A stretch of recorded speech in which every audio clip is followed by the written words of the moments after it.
في ناس لما بتدخل أي مكان المكان بيتغير، مش بس بوجودهم لكن بطريقة كلامهم، بخفة دمهم، بالصدق اللي في ضحكتهم. ضيفنا النهاردة فنان قرر يسيب الإرشاد السياحي ويتجه للفن، من المسرح للتلفزيون ومن الكوميديا للكتابة. فنان بيضحكك وبعدين يخليك تفكر. في الحلقة دي هنمشي معاه في رحلة من أول الستاند اب كوميدي لحد ما بقى واحد من أكتر الناس اللي حضورهم ما يتنسيش. ضيفنا النهاردة في برنامج كود الحياة الفنان تامر فرج. أهلا بيك. اهلا وسهلا، ميرسي قوي على المقدمه البارعه دي، فظيعه. لا لا والله منورنا يا تامر. ربنا يخليكي، جدا تسلمي لي. جدا جدا. الله يخليكي. وعجبني حته اللي الواحد بيتغير في المكان ومش عارف ايه وبتاع، ده حقيقي يعني بخش المكان بقلبه. صح.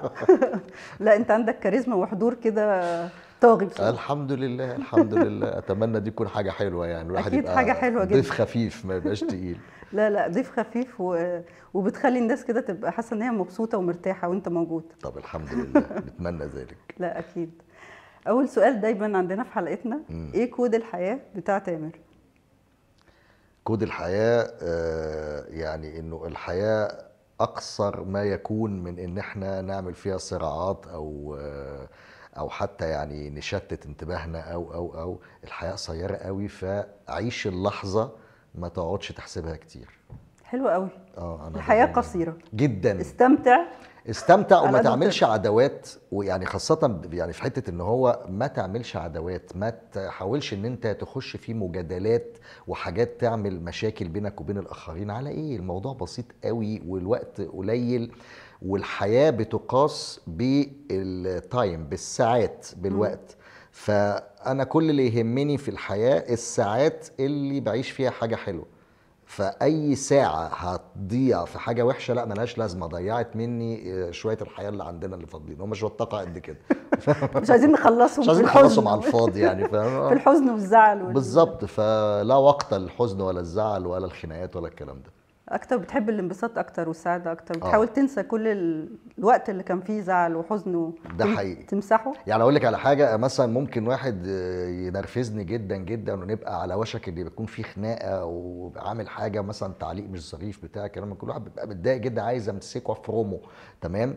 ولكن مفيش بعد شويه بقول خلاص بقى، يعني هنعمل ايه؟ خاصة لو ان انا قفشته كمان، يعني لما اقفشه بقى والاقيه قدامي الاقي نفسي مش عارف اعمل له حاجة. الموضوع ابسط ده من على الحقيقة. ده في الحقيقة. طب وعلى السوشيال ميديا بقى، الكومنتات بتاعت السوشيال ميديا ما بتعمل فيها انا ايه؟ ما انا بقول لك عشان كده انا في كومنتات السوشيال ميديا كنت في الاول مثلا لا بقعد اهاتي واقعد اتكلم واشرح، ومش بشرح علشان الشخص اللي عمل عندي كومنت مش كويس، لانه ده بالنسبه لي شخص اصلا من الاول انا عارف ان هو مش عايز يتناقش او مش عايز يعرف. طالما عمل كومنت مش كويس او شتم او عمل بتاع، ده مش واحد عنده العقليه اللي تاخد وتدي. فلما برد عليه وبشرح وكده دايما رانيا تقول لي طب ليه ما بتضيع وقتك في الشرح ليه؟ بقول لها مش ليه هو بس، اكيد في ناس هتخش تشوف المحادثه دي فتتعلم حاجه او تفهم وجهه النظر بتاعتي، هو ده اللي يهمني. وفعلا بلاقي ناس داخله عامله لي لايك، عامله لي مش عارف ايه، هي بتخش ترد معايا. فهنا انا كده اكتسبت حد بيفهم، عايز يفهم ففهم. صح. لكن اللي عمل الكومنت من الاول بيكون خلاص بقى الحمد لله اتبخر. ايوه انت نفسك ما بتاخدش الموضوع على اعصابك، بس انت بتبقى حابب ان الناس تبقى تفهم الحقيقة اللي هو كاتبه ده. بالظبط، صح؟ وتفهم وجهة نظر يمكن غايبة عنهم. اه دي اهم حاجة. صح. فبحاول اعمل كده، لكن في الاخر ما بحبش اعمل عداوات كتير يعني. اوكي، بس لو اللي قدامك ما فهمش وجهة نظرك بتتعامل معاه ازاي؟ لا انا اصلا ما بتوقعش ان اللي قدامي يفهم وجهة نظر. يعني انا عندي مبدأ في المناقشة دايما اقول لك ايه، احنا اللي جابنا ورا على فكرة الناس اللي بتحاول تعمل نفسها متحضرة وبتاع، تقول لك بص ناقشني يا تقنعني يقنعك. دي اخبى جملة على وجه الكوكب. يا تقنعني يقنعك ليه؟ ايوه اولا مش لازم يكون في حقيقة واحدة، عمر ما على الارض حقيقة واحدة.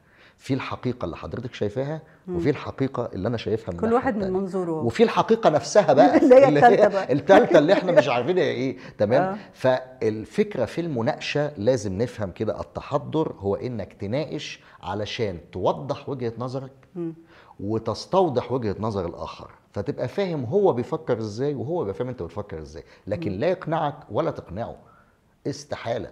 هتحصل في 30% من المناقشات، لكن بطبيعه البشر كنا خلاص، كنا كلنا اقتنعنا ان هو ربنا واحد والدين واحد، وانه مش ده ربنا اختلفوا عليه. يعني انت ما بتدخلش في المناقشات دي؟ بخش في مناقشات لمجرد انه اعرف، الاقي بقى اللي قدامي عايز يقنعني، بقول له انت 100 100، اقول له والله العظيم انت صح. مصمم يقنعك لا لا لا، بص انت صح، انت تمام. برنس اللي هو ما بيفكرش بنفس وجهة نظرك، اللي كل واحد مننا عنده واخد الموضوع منظور خناقه، واخد الموضوع خناقه، واهلي وزمالك، هي دي المشكله عندنا، اهلي وزمالك وصيف وشتاء وبتاع. ما عندناش احنا الرمادي. حتى هي مش رمادي، هي فكره ان هو انا صيف اوكي انت شتاء اوكي نتعايش، فاهمه؟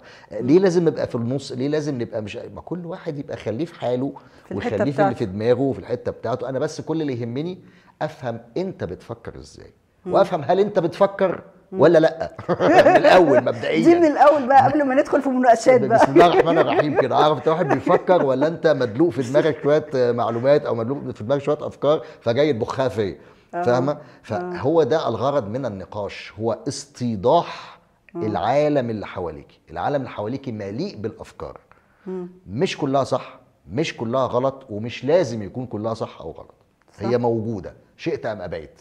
فانا كل اللي بعمله ان انا لما بتناقش معاكي بنعمل سبوتس كده، بننور الدنيا، اقول يا سلام في ناس بقى بتقول كده، طب كويس، في ناس بتقول كده، نتعلم بس من المناقشه نتعلم يعني. مش اكتر. لكن مش لازم حد يثبت وجهه نظره ولا اي حاجه، ده يبقى غبي اللي حاول يعمل كده. في الوقت اللي احنا فيه ده. لا لا لا، في كل الاوقات على فكره، ده في كل الاوقات. ما خلي بالك حتى الرسول عليه الصلاه والسلام يعني ربنا قال له يعني جادلهم بالتي هي احسن، تمام؟ وبعد كده من شاء فليكفر ومن شاء فليؤمن ومن شاء خلاص. مش هينفع، ما هو ربنا لو عايزنا من الاول ان احنا نبقى كلنا نصح في حاجه او نبقى شبه بعض كان عملها. لكن هي حلاوه الدنيا اصلا في هذا الاختلاف، ان انت قدامك سوري حمار وانت بتقول عليه دي زرافه. انا شايفه حمار اهو، حمار اهو، بص بودانه بديله وبتاع، انت شايفه زرافه. والله حاجه ظريفه جدا. ايوه، والمتعه في رحله ان احنا بنتعلم يعني وتشوفي الاخرين بيفكروا ازاي، هتنبسطي جدا. لكن ما تحاوليش تغيريهم. واخده بالك؟ يعني اهم حاجه الزبون يجي لك حمار ترجعه حمار، ما تحاولش تغير فيه اي حاجه. زي ما هو كده. ايوه. بس انت رحله حياتك ما شاء الله يعني كان فيها نقط تحول كتير قوي. يعني انت كل فتره كده واضح ان تفكيرك بترجع تعيد النظر في اشياء، وترجع تغير رحلتك وترجع تفكر بطريقه مختلفه. يعني انت مش ماشي ستريت لاين كده. مش بالظبط. مش بالظبط. هي الفكره كلها انه انا دايما بقول في كل اللقاءات، وخاصه لما بلتقي بشباب صغيرين وشباب جامعه، بقول لهم دايما اوعى تحلم حلم وتحاول تجري وراه عشان تحققه. لانه لو ما حققتوش هيحصل ايه؟ هتحبط، هتقعد على القهوه، صح؟ فما تحلمش حلم، احلم 5. احلم اكتر من حلم، وحاول تحقق اللي منور قدامك، الاكثر طريقا اللي تعرف تعمله. خلصه وحقق اللي بعده، وخلصه وحقق اللي بعده، وخلصه وحقق اللي بعده، فاهمه؟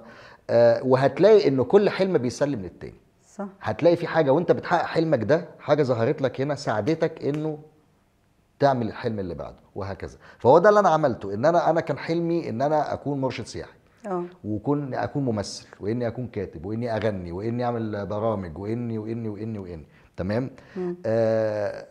حلمت كل الاحلام دي، وبعدين شفت مين الاقرب للتحقيق. هل ان انا ابقى ممثل؟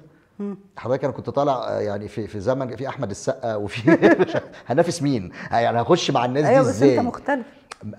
بس خلي بالك في الشباب برضو لا في كتير.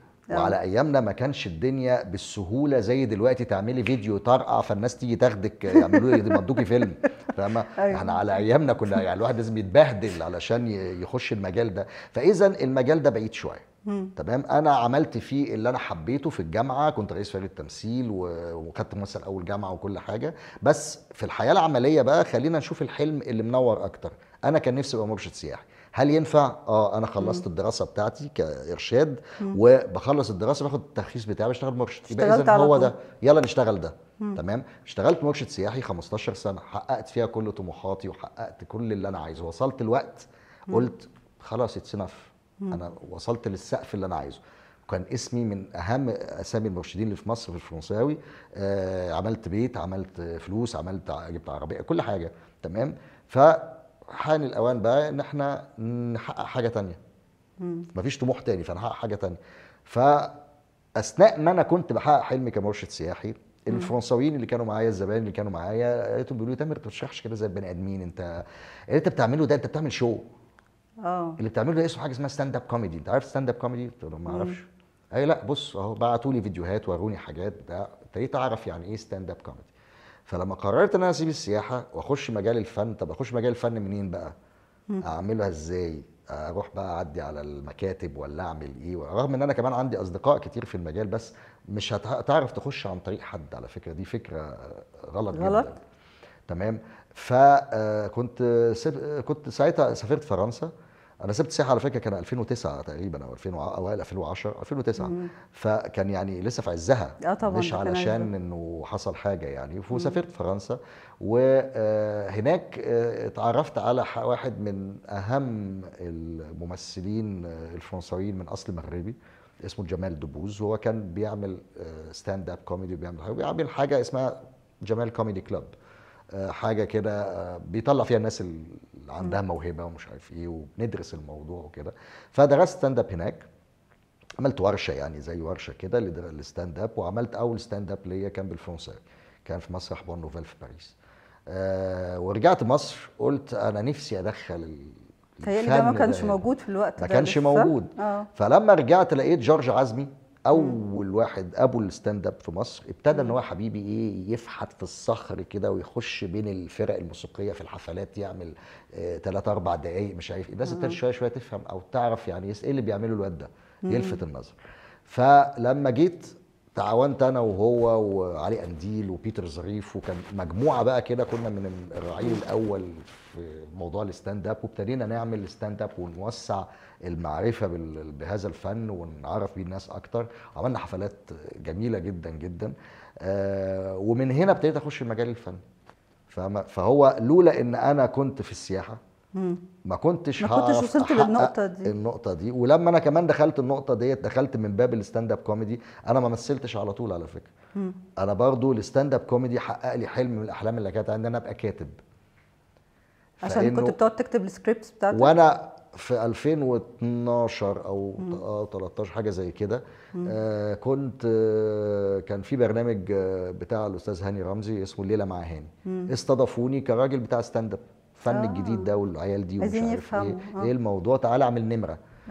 فرحت عملت النمره بتاعتي، عملت ستاند اب. فجالي المنتج قال لي مين اللي بيكتب لك الكلام ده؟ قلت له انا. قال لي لا تعالى اكتب. فمن ساعتها ابتديت اكتب البرنامج بتاع الليله مع هاني من بعد الحلقه ال 14. بعدين افتكرت قلت ايه ده؟ طب ما انا اوريدي دارس، لان انا سنه 98 تمام كنت بعد ما اتخرجت واشتغل، قلت انا عايز اعمل دراسه في الفن بس مش تمثيل. لاني انا مش مؤمن ان الفن ممكن تدرسه. هو الفن ما بيتعلمش، الفن بيتدرب له في تدريبات، لكن دراسه. فقلت انا مش عايز ادرس تمثيل، عايز ادرس حاجات حوالين التمثيل تخليني ممثل فاهم. ايوه. فكان ساعتها قصر ثقافه السينما في القاهره كان عامل دورات كتابة. دراسات خاصه، دراسات حره. فعملت دبلومه سيناريو واخراج سينمائي، كانوا الاثنين مع بعض، دبلومه سيناريو واخراج سينما. يعني حضرتك مخرج كمان. درس لي مين بقى حضرتك؟ درس لي سمير سيف، استاذ سمير سيف درس لي اخراج. درس لي استاذ محمود ابو زيد سيناريو. سعيد شيمي تصوير، استاذ سعيد شيمي تصوير. فلقيت في فطاحل. وعملت هذه الدبلومه وحطيتها في الدرج، على اساس انا كنت اعملها عشان لما اجي امثل في يوم من الايام او امثل فيها ابقى عارف الكاميرا دي ايه، العدسه ايه، مش عارف المخرج ايه ده بيشتغل ازاي، او بالظبط المخرج عايز مني ايه بالظبط، افهم بسرعه الكلام ده كله. ادي الموضوع كله. فلما جيت بقى سنه 2012 او 2013 قالوا لي ايه ده تعالى اكتب. قلت طب ده انا دارس سيناريو، ده انا دارس يعني ايه كتابه، طب ما انا اكتب فعلا. ومن هنا دخلت مجال الكتابه، كتبت برامج وكتبت حاجات، وكتبت مسلسل يوميات زوجة مفروسة الجزء الأول، عملت كذا تجربة، وابتديت إن أنا أمثل في البرامج اللي بعملها. كان منها أبو حفيظة، ما كنت بكتب أبو حفيظة الله عند أكرم حسني. ومثلت مع أستاذ محمد صبحي، كتبت أستاذ محمد صبحي برنامج ما فيش مشكلة خالص، كنت أول سيزون أنا اللي كتبته ليه. ومثلت معاه ومثلت مع أكرم. فابتدى الناس تشوفني كممثل، قال له أنت ما بتمثلش ليه، تعالى أهو.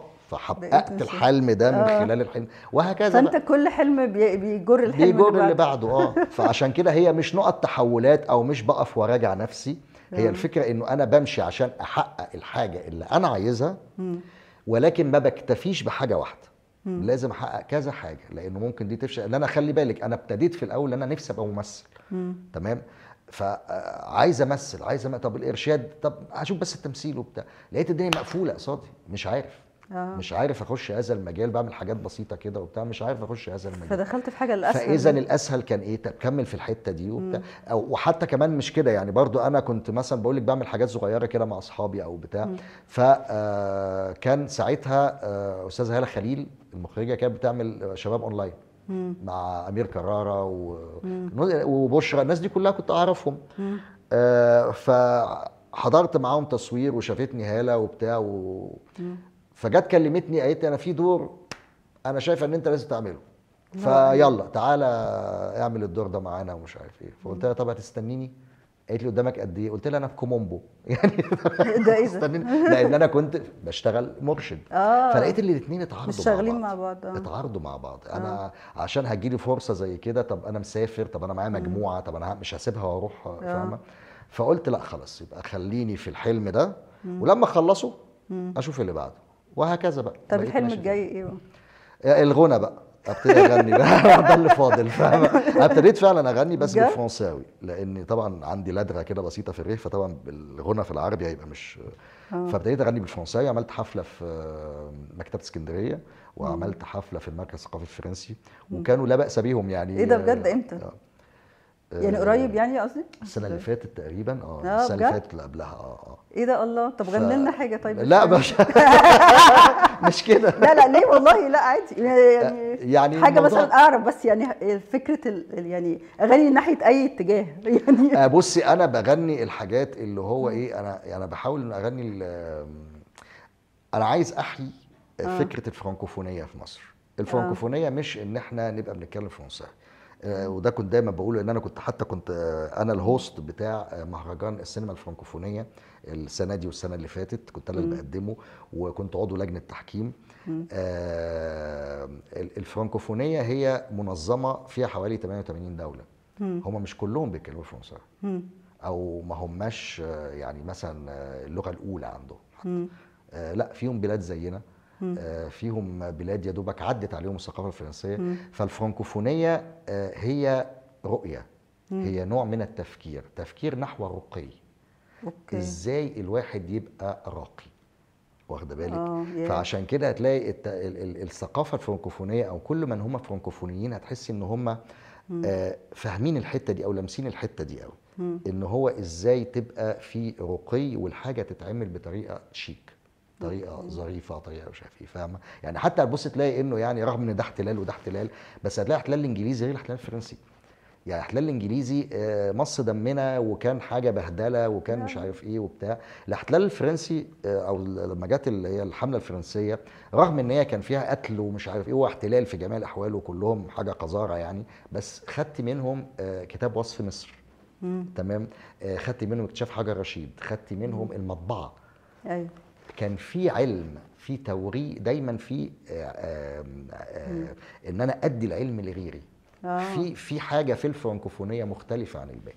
فعشان كده انا لما قلت اجرب ان انا اغني، حبيت ان انا اغني دايما الحاجات اللي حتى لو انت مش بتدرسي فرنساوي او ما تعرفيش اللغه الفرنسيه، هي الاغنيه دي في ودانك، سمعت المزيكا دي في حاجه، فاهمه؟ فهتلاقي مثلا بغني اغاني ملي انريكو ماسيوس. انريكو ماسيوس هو مغني فرنسي من اصل جزائري، فهتلاقي الاغاني بتاعته فيها ايقاعات طبله، فيها مش عارف ايه، حاجات زي كده. بغني خوليو إجليسياس. خوليو إجليسياس مين فينا ما حبوش وما سمعوش، حتى هو بيغني اسباني او لغه انت مش فاهمها، فاهمه؟ فهي الفكره في كده، انه انا بحاول اغني علشان اجمع الناس، مش افرقهم اخليهم لا دول بتوع فرنسا بس. لا انت عايز كل الناس تقدر تسمع حاجه شيك وتبقى بالظبط مبسوطه. بالزبط. طيب احنا معانا رانيا، غني لها ده انت مش عايز تغني لي، غني لنا حاجه طيب فرنش، عايز اعرف. لا يعني هقول لك حاجه بسيطه، حاجه صغيره كده يعني مش برضه الواحد مش لازم يعني ما تحكموش عليا قوي، بس ايه مثلا من ضمن الاغاني اللي هتلاقيها اكيد نفسك او مش انت، ممكن ماما او تيتا او كده، ويعني ودانهم جاي عليها، مثلا في اغنيه اسمها فولي فام، تمام؟